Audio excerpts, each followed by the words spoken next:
আমরা সকলেই মা হয়েছি, মেয়ে হলেই কিন্তু মা নয়। মা হতে গেলে তার কিছু বৈশিষ্ট্য আছে, সেই বৈশিষ্ট্যগুলো যাতে আমরা ঠিক ঠিক পালন করে শুভ সন্তান আনতে পারি, সেই জন্যই আজকে ঠাকুর ধরার সার্থকতা।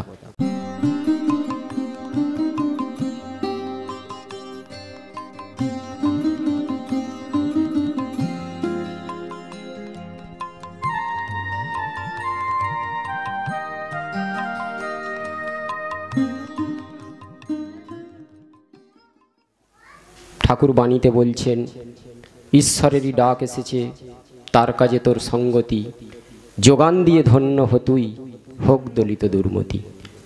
তো আজকে আমরা ঈশ্বরের ডাকে এখানে এসে সকলে খুব আনন্দ করছি।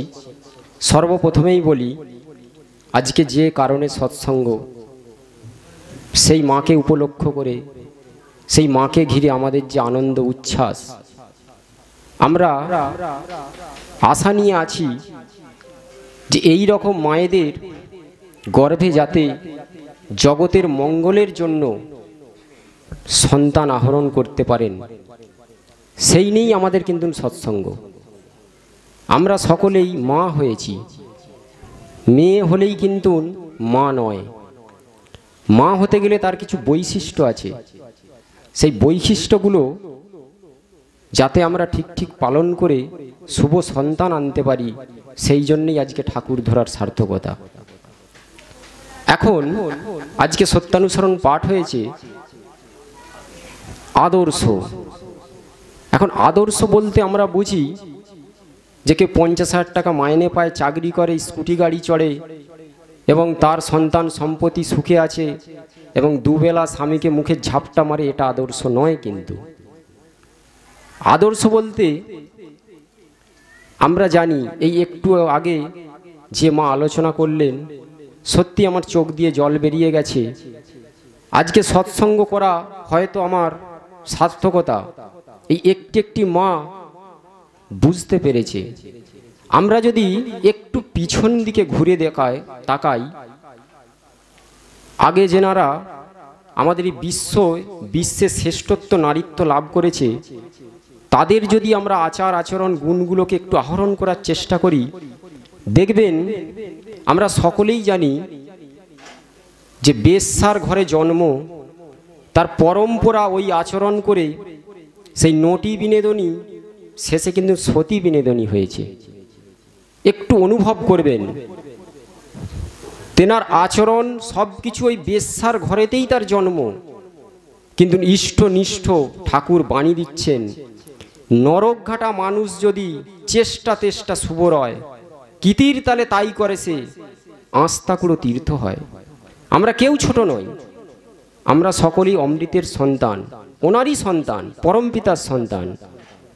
আমরা যদি এই পিছনের দিকগুলো একটু একটু করে অনুসরণ করি, যে আগের মায়েরা কত যত্ন সহকারে এই পৃথিবীর বুকে কত উন্নততর সন্তান আনয়ন করেছেন, তারা কিন্তু আজকের দিনে মায়ের মতন মা নয়। এখন যদি বলি জগতের মা সারদা মা, জানেন আপনারা, টিপসই দিয়ে জয়রামপাটি থেকে টাকা তুলতেন। ভক্তরা যখন টাকা পাঠাতো, টিপসই দিয়ে টাকা তুলতেন। সেই মা আজকে কি করে জগতের মা হলো? তিনি চেয়েছিলেন যে আমি মা হতে চাই। স্বয়ং ভগবান রামকৃষ্ণ পরমহংসদেব বললেন, হ্যাঁ রে, তুই একের কি মা হবি, তোকে আমি আশীর্বাদ করছি, তুই জগতের মা হ। তো আমরা সকলেই সারদা মাকে মা বলি, কেউ আমরা সারদা মাকে মা না বলে থাকতে পেরেছি? তিনি জগতের মা হয়েছেন। তো আমাদের এই ভাবনাটা এই রকম তর হওয়া উচিত। দেখুন,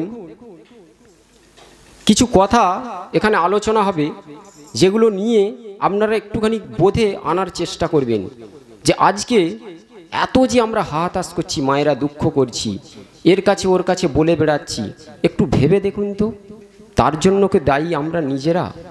একটু ভাবুন। আমার স্বামী, মায়েদেরকে বলছি, আমার স্বামী সকালে উঠে কাজে যাচ্ছে, তখন স্বামীকে আমি বলছি, হ্যাঁ গো কিছু পয়সা দিয়ে যাও।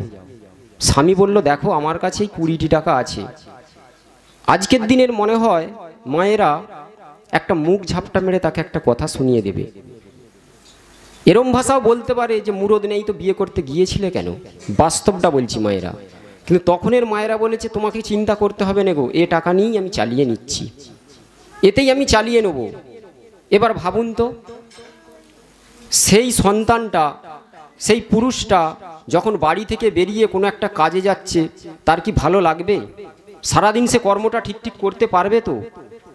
আবার যখন সে দেখলো যে না আমার স্ত্রী এই কথাটা বলেছে, সে কিন্তু চেষ্টা করবে ওর ভরণ পোষণ, ওর কি কি লাগে, কি করলে ও সুখী হয়, কিসে ওর মঙ্গল হয়, এইটা করার কিন্তু সে চেষ্টা করবে। ঠাকুর একটা বাণী দিচ্ছেন, পুরুষ নষ্টে যায় না রে জাত, নারী নষ্টে জাত কুপকাত। পুরুষরা নষ্টাচারী হোক, ভ্রষ্টাচারী হোক, মাতাল হোক, তাতে কিচ্ছু যায় আসে না। এগুলো আমরা পুরাণে দেখেছি, বেদ পুঁথি যে যাই 10 পাতা পড়ে থাকুক, প্রত্যেকটা জায়গায় প্রমাণ দিয়েছে, সতী সাবিত্রী হয়েছে, আমরা সব জানি। কিন্তু নারী নষ্টাচারী হয়ে গেলে, ভ্রষ্টাচারী হলে, সে গোটা বিশ্বকে একাই ধ্বংস করে ফেলতে পারে। এটা একমাত্র পরমপিতা নারীদের উপরেই সেই শক্তি দিয়েছেন। আর একটু ভেবে দেখুন, আবার দুর্গোৎসব আসবে, মহালয়ে শুনবো আমরা, কত বড় বড় দেবতা থাকতে সেই অসুর নিধন হলো নারীর হাতে। কেন? একটু ভাববার হয়তো সময় এসেছে। আজকে আমরা যে এত হাতাশ করছি, এত কষ্ট পাচ্ছি, এর মূলে কিন্তু আমরা নিজেরা। ঠাকুর বলছে নিজের ভুল নিজে আবিষ্কার করো, তোমাদেরকে নিজেরকেই খুঁজতে হবে যে এর জন্য দায়ী আমি, কোথায় আমার ভুল, পশ্চাতে আমি কি করেছি। আজকে আমি যখন বলছি যে দেখো আমার এমন বৌমা হয়েছে, আমাকে প্রণাম করেনি, আচ্ছা নিজেকে প্রশ্ন করুন তো, আপনি কতবার আপনার শাশুড়িকে প্রণাম করেছিলেন? এক মা একদিন এসে হাতাশ করছে আমার কাছে, বলছে বাবু আমি হসপিটালে 3 দিন ভর্তি ছিলাম, আমাদের গুরু ভাই একজন, তার স্ত্রী, সে বলছে তুমি একদিনও দেখতে গেলে নে। তখন আর এক গুরু ভাই তাকে বলছে ও যখন হসপিটালে ছিল আর একজন ছিল, তুমি কতদিন গিয়েছিলে দেখতে? তখন তার মাথাটা ছোট হয়ে গেল। আমরা সকলেই চাই আমাদের ভালো হোক, আমাদের মঙ্গল হোক। আর ঠাকুর বলল অন্যে বাঁচায় নিজে থাকে ধর্ম বলে জানিস তাকে। অন্যকে বাঁচালে তুমি যে নিশ্চয়ই বাঁচবে এটা নিশ্চিত। আবার দেখুন, এই যে আমরা নারীর বৈশিষ্ট্য, এই বিভিন্ন কথা আদব কায়দা করে বললে যতই বলি, আসল সত্যটা হচ্ছেন নারী হচ্ছেন মা এবং মাটি। আমাদের ক্ষমতা নেই, পুরুষের ক্ষমতা নেই পৃথিবীতে একটা সন্তান আনয়ন করার, সেই মাই পারে একমাত্র। এবং সেই মায়ের সেই কৌশলটিও জানা আছে কিভাবে সন্তান আনয়ন করতে হয়। দেখুন, এক মা, পরে নামটা বলছি, তিনি পৃথিবীতে একটা সন্তান আনবেন। তিনি কৃষ্ণের ভক্ত, ছোটবেলা থেকে কৃষ্ণ ছাড়া কিছু জানে না। তেনার যেখানে বিয়ে হয়েছে তিনি হচ্ছেন অসুর, তেনার স্বামী অসুর, সংসার করছেন। এই মা যেমন বলছেন যে আমার স্বামী বলছে যে তুমি ইষ্টভীতি করবে, ঠাকুরকে পয়সা দেবে, আমি কি স্বামীকে বকবো, আমি ঠাকুরকে জানাচ্ছি। ওই মা কত সুন্দর বলছে যে যিনি ওটা নিয়ে বুঝবেন, যিনি ওনাকে বুঝাতে পারবেন, আমি তেনাকে যেয়ে বলছি দেখো আমার স্বামী এটা ভাবছে, তুমি ঠিক করো। আর আজকের দিনের মায়ের আমরা কি করি, মুখে যা আসে স্বামীকে বলে দিই। তো সেই মা যে জগতের বুকে একটা সন্তান আনয়ন করবে বলে ঠাকুরের কাছে জানাচ্ছে, সেই কৃষ্ণের কাছে। তখন হঠাৎ তার মাথায় কি এলো, তাকে যদি কৃষ্ণের নাম বলি তাহলে কিন্তু সে এ কথা শুনবে না, তাহলে কৌশলটা আমাকে করতে হবে। তিনি কি করলেন, স্বামীকে বলছেন দেখো আমার খুব শখ হয়েছে, একটা টিয়া পাখি এনে দেবে? বলছে হ্যাঁ এনে দেবো। তো একটা টিয়া পাখি এনে দিয়েছে। সেই টিয়া পাখিকে প্রতিদিন বুলি শেখানো হচ্ছে, হরে কৃষ্ণ কৃষ্ণ কৃষ্ণ হরে হরে।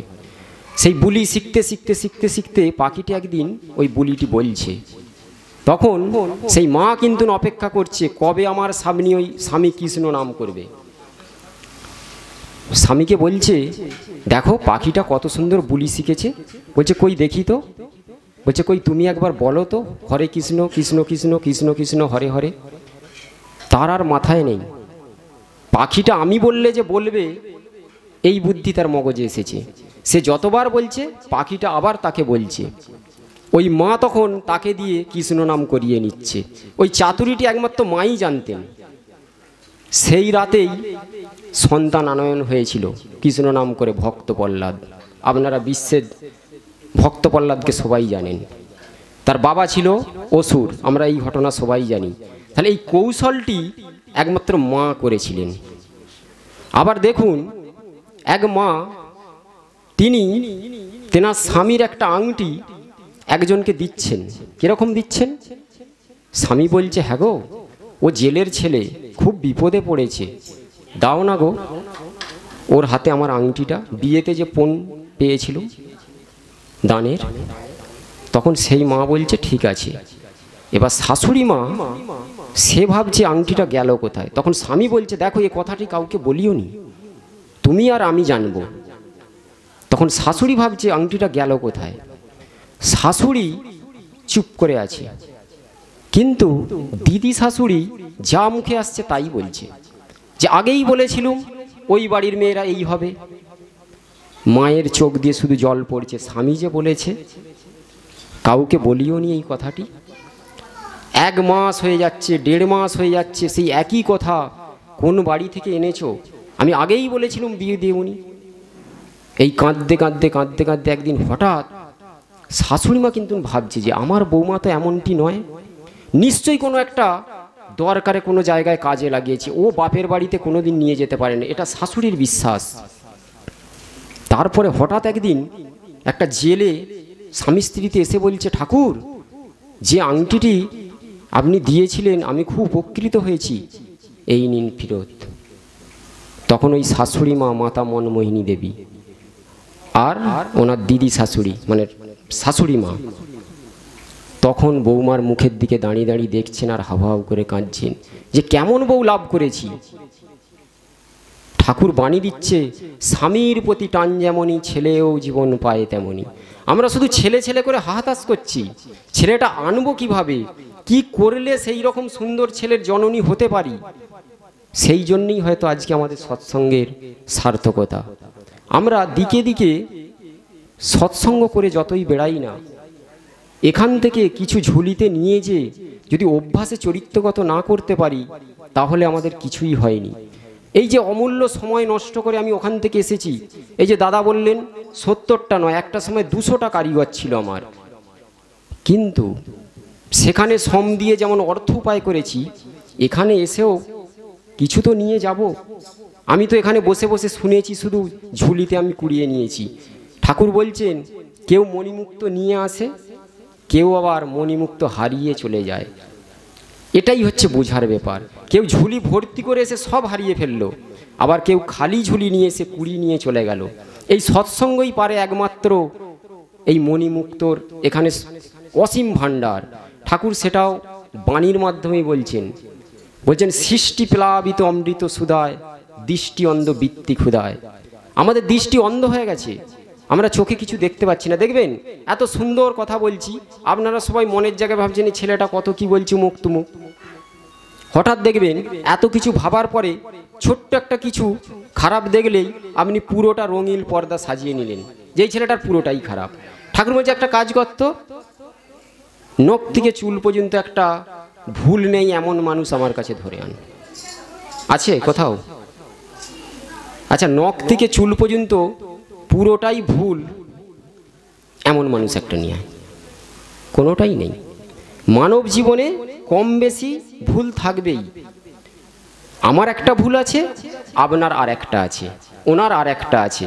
আমরা এসেছি এই সৎসঙ্গের মাধ্যমে, আমার ভুলটা আপনি ধরিয়ে দেবেন, আপনারটা আমিও ধরিয়ে দেব। এইভাবে আমরা আস্তে আস্তে ঈশ্বরমুখী হয়ে বাঁচবো, বাড়বো এবং জীবনকে সুন্দরভাবে উপভোগ করব। এখানে প্রদীপটা জ্বলছে, লক্ষ্য করেছেন? প্রদীপেরও কাজ প্রদীপ করছে, ব্রহ্ম নির্লিপ্ত, সবসময় জ্বলছে প্রদীপ। কেউ গীতা পাঠ করছে, কেউ আবার টাকা জাল করছে। প্রদীপের কিন্তু কিছু হচ্ছে না, প্রদীপ নির্লিপ্ত, সবসময় জ্বলছে। আমি টাকা জাল করছি প্রদীপের আলোয়, কেউ আর গীতা পাঠ করছে। আজকে সৎসঙ্গই একমাত্র এই আমাদের যে সংসারী জীবনের সুন্দরভাবে যে বাঁচতে চাই, বাড়তে চাই, এই সৎসঙ্গই পারে।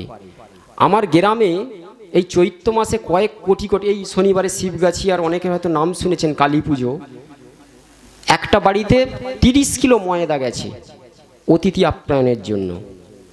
দেখা যাবে যিনি ময়দাটা খরচ করেছেন তিনি মদ খেয়ে সারা রাত ভূত হয়েছিলেন। আচ্ছা বাস্তবটা বলুন তো, তার যে জ্যান্ত মাকে যদি সে প্রণাম করে, মা যখন আশীর্বাদ করবে মুখটা ঘুরিয়ে বলবে বাবা থাক, তাহলে কালী মা কি মাটির মূর্তি? বাস্তবে তাহলে ঠাকুর নয়? এই রকমটা আমরা কিন্তু চাই না। মা সরস্বতী দেবীকে নমস্কার করে বামন বলে দিল ফুলটা ছুঁড়ে দিন। আচ্ছা বাস্তবে আপনার মুখে যদি একটা ফুল দিয়ে ছুঁড়ে মারা হয় কেমন লাগে? আজকে এগুলো বোঝার সময় এসেছে। আচ্ছা ধরুন আপনারা কোনোদিন যদি হায়াতপুরে যান, দেখবেন শীতকালে আমরা ঠাকুরের গায়ে চাপা দিয়ে রাখি, কিন্তু মন করলে আমি পারি পোকামাকড় বসার জন্য ঠাকুরকে একটা কাঁচের মধ্যে ভরে দিতে পারি। ঠাকুর বলছেন দেখ মনি, তোর যাতে কষ্ট হয় আমারও তাতে কষ্ট হয়। এই অনুভূতি যতক্ষণ না আসে আমাদের কিছুই হয়নি। যাই হোক, কথা বললে অনেক কথা হবে, একটা কথাই বলতে পারি, এই মা যে এই বাড়িতে এসেছে, আমরা যেই সৎসঙ্গে এসেছি খুব আশা নিয়ে। আজকে যে কথাটা শুনেছি, যেই মা খুব সুন্দরভাবে এই বাড়িতে এসেছে, বিগত বছরগুলোতে যে আবার আসবো পরমপিতার ডাকে, যেন এই কথাটাই শুনতে পারি, এই একই কথা যেন শুনি। ঠাকুর 3টে ধাপে আমাদের সংসার জীবনকে ভাগ করলেন। প্রথমে শুধুই অম্ল, মাঝখানটা অম্ল আর খাট্টা, আর লাস্টের দিকে দেখলেই একদম একজন আর একজনকে সহ্য করতে পারছে না, শুধুই খাট্টা। তার কারণ কি জানেন? প্রথম যা ভুলি ওর থাকুক, আমরা সকলে মেনে নিয়েছি, ও নতুন এসেছে তো ঠিক আছে মানিয়ে নিচ্ছি। কিছুদিন গেলে ওর ওই ভুলগুলোকে আমরা তুলে ধরছি। ও কি করছে? ও সুযোগ খুঁজছে যে আমাদের কোথায় ভুল আছে, সেই ক্ষত জায়গায় ও সেই নুনের ছেটা দেবে বলে। এই পারস্পরিক হতে হতে একটা সময় কি দাঁড়ালো, একজন আর একজনকে দেখলেই আমাদের দৃষ্টিটা শুদ্ধ রইলুনি, খেপে যাচ্ছি, এটা ঠিক নয়। শাশুড়ি মার অন্যায় হলে বলবে বৌমা, তাকে মায়ের মতো করে ভালোবেসে, মা দেখো তুমি এটা বললে বটে, কিন্তু মনে হয় আমার এটা যেন তোমার একটু ভুল হচ্ছে। পাড়া প্রতিবেশীকে জানিয়ে নয়, বাড়ির মধ্যে থেকে চিন্তা করে দেখো। আবার মাকেও এইরকম তদ্রূপ ভাবতে হবে যে আমার মেয়ের মতো যাই করুক না কেন, হাতে কলমে শিখিয়ে পড়িয়ে আমি একে নেব, পাড়া প্রতিবেশীকে জানিয়ে নয়। এই রকম ভাব নিয়ে চলতে থাকলে দেখবেন আস্তে আস্তে আস্তে আস্তে সেই সংসার সুন্দর ফুলের মতো পবিত্র হয়ে যাবে। তার বহু দৃষ্টান্ত আমরা সৎসঙ্গী বাড়িতে কিন্তু পাচ্ছি। আস্তে আস্তে আস্তে আস্তে তারা গজিয়ে উঠছে। বাঁচতে বাড়তে যা যা লাগে তাই দিয়েই তো ধর্ম জাগে। বাঁচা বাড়ার মর্ম যা, ঠিকই যেন ধর্মতা। ঠাকুরের বাণীগুলো কত সুন্দর। যাই হোক, রাত অনেক হচ্ছে, আমার আলোচনা শেষ করছি। ঠাকুরের কাছে এটাই আমার প্রার্থনা, যাতে সকলে সুষ্ঠুভাবে সুন্দরভাবে চলতে পারেন। জয় গুরু, বন্দে পুরুষোত্তম।